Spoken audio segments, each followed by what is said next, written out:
Hi there. So it's Esau here.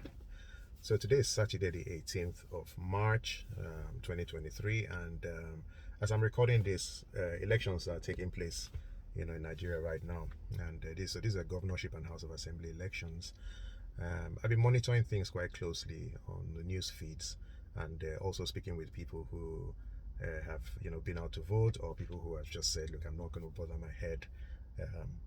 Today, these are people who voted 3 weeks ago, but just said, look, with what we saw happen 3 weeks ago, I'm not going to waste my time, this time around.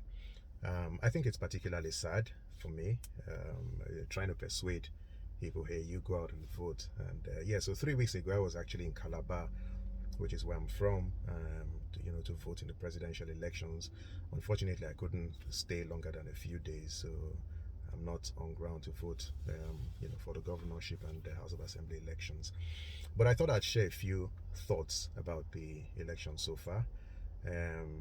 Now, what seems to be evident is that people feel that they're not going to bother them, their heads. It seems like the turnout,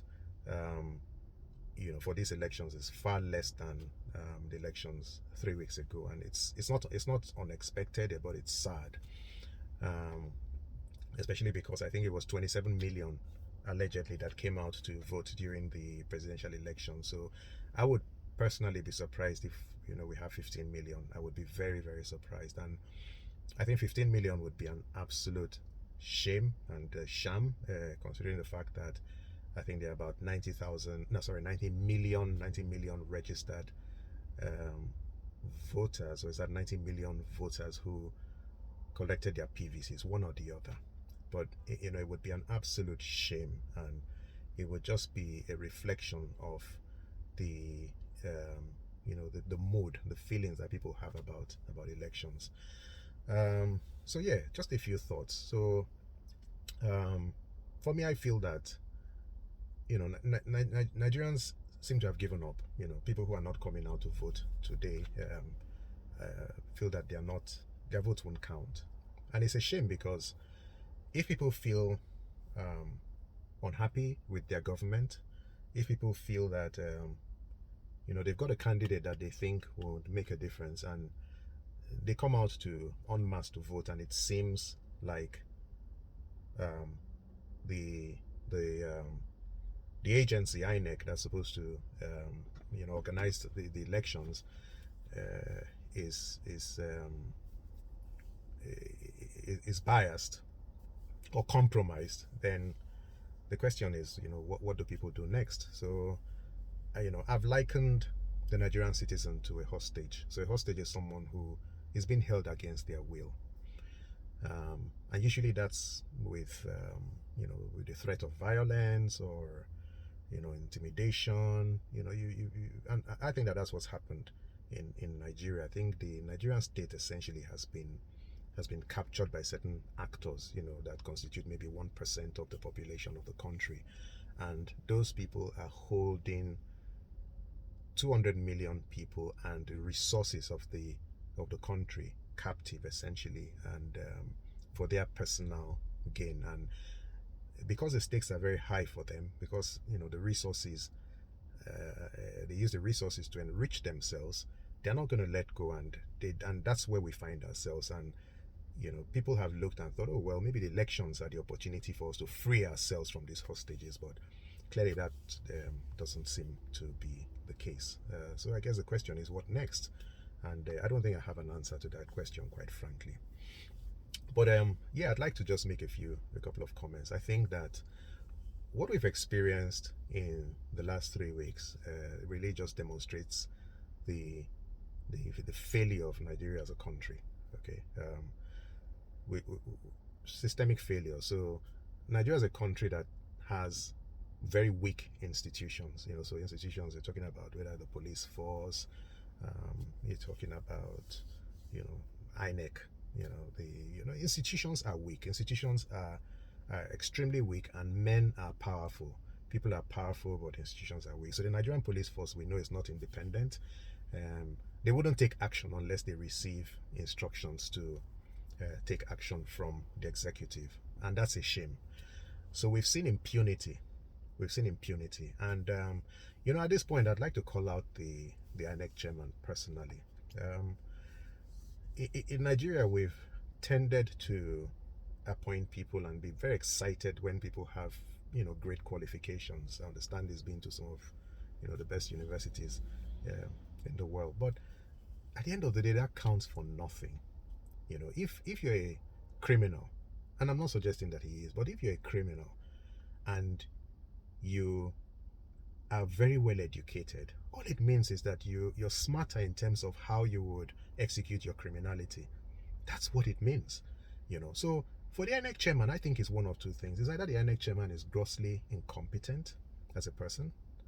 It's either that, or the INEC chairman is someone who was appointed to head an organization to disenfranchise Nigerians. So it's either I think I'll call him out. It's either he's incompetent, or he's the head of a criminal enterprise that was set up to disenfranchise Nigerians. It's one or the other. Now, why I say that the INEC chairman bears a lot of responsibility for what's gone on is that we know that in Nigeria, there's been a lot of impunity. People do things, and they do things that, and they don't care, because there are no consequences. I can do anything I want to do, and especially if I'm a big man, and get away with it. Because the law may be there, but the law is never applied against the big man. Now, over the last few weeks, we've seen several violations of the Electoral Act, and kudos to the guys on Arise TV and I guess Channels TV.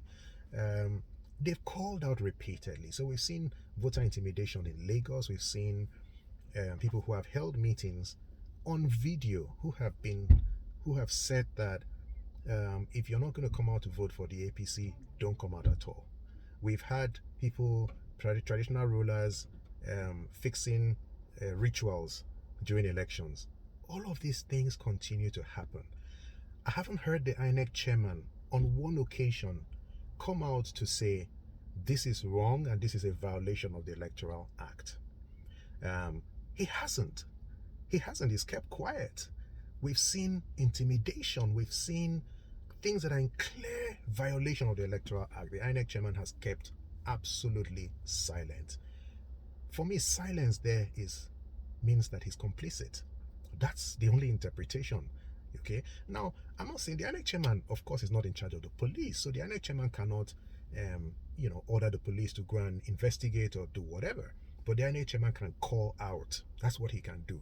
And by calling out, you're putting pressure on the police force to take action. Whether they do or not is a different matter.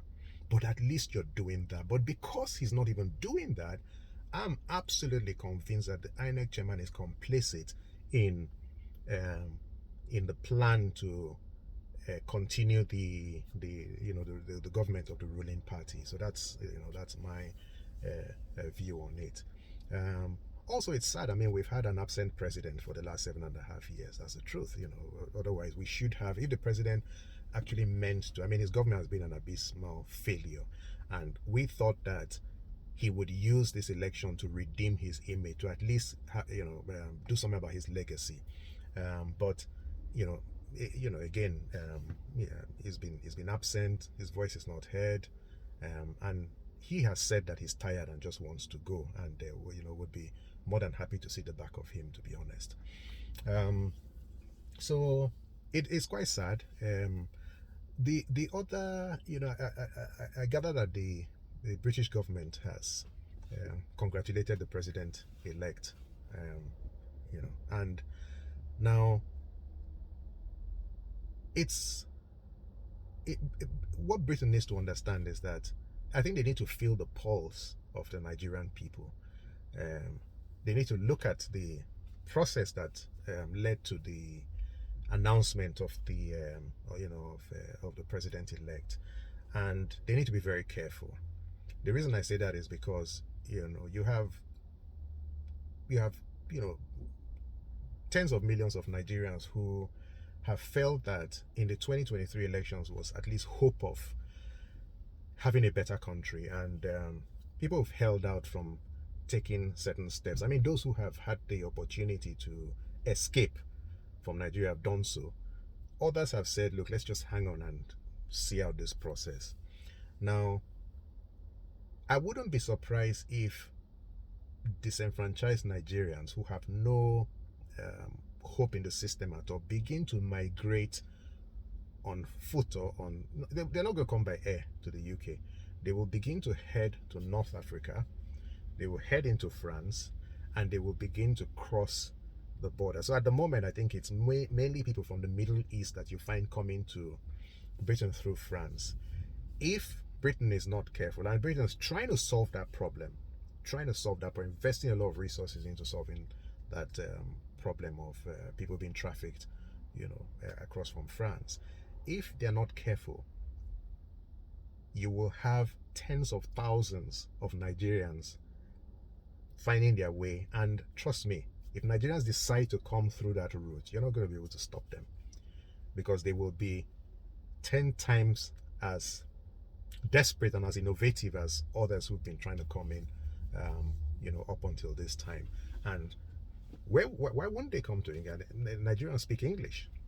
This is where they would want to come. So Britain has a stake in this. And I'm not saying we're going to come in and solve Nigeria's problems. No, I believe that we should be solving our problems ourselves. But countries can observe and stand on the right side.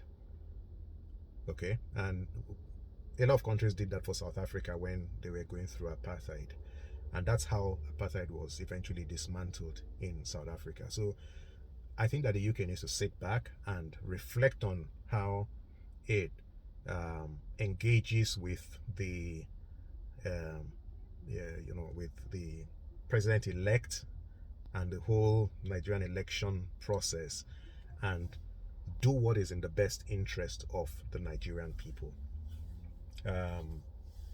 That's going to be very interesting. And I understand that Britain supported the elections in Nigeria with £5 million, if I'm not mistaken. And as a taxpayer in England, I think that they need to explain to me why £5 million was spent or donated to disenfranchised Nigerians. Why? I think that taxpayers here need to be asking the government to account for. I would like to know how that 5 million was spent. What was it? What specifically was it deployed on? Because what has been conducted in Nigeria is a sham exercise and nothing less. All right. So, yeah, it's quite sad. I think we find ourselves right now in a position where we're all looking up to the Supreme Court, to ultimately do what is right. And that's sad, because people should be able to come out and vote. It shouldn't be in the hands of a few judges to determine the fate of the country. But the evidence will be brought to the courts, and ultimately will await the judgments of the Supreme Court on the shambolic exercises that have taken place in Nigeria under the pretext of elections. So yeah, that's it from me. Those are my thoughts. Just wishing everyone a great weekend. Take care and God bless.